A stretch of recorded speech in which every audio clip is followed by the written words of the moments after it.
Welcome to NRP On Demand.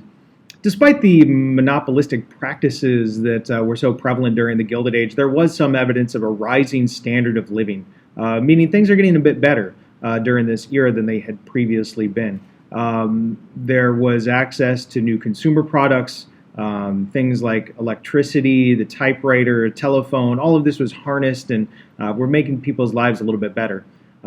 In fact, some of those products, the typewriter, the telephone, and such, changed the economy a little bit so that brute strength was no longer the sole requirement for taking a job. These new conveniences allowed women to move outside of the domestic sphere. They could take jobs as secretaries, they could be telephone operators and such. So there were some new opportunities for women there. Mass production also decreased the price of goods. This is not the assembly line. That doesn't occur until 1913 with Henry Ford, so we're not quite there yet. But there is mass production within these factories, and the price of goods is coming down, so more people are able to participate in the consumer culture.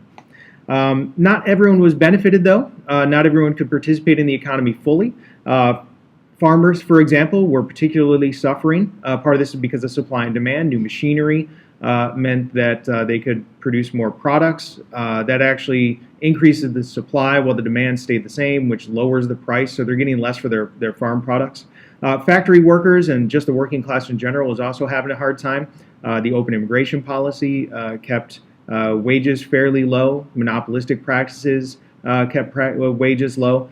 So the working class, the factory workers, were suffering from low wages, bad working conditions, long hours. So not everyone was able to take advantage of this fully, but there was an effort, and we do see that there is a bit of a rising standard of living in the Gilded Age era.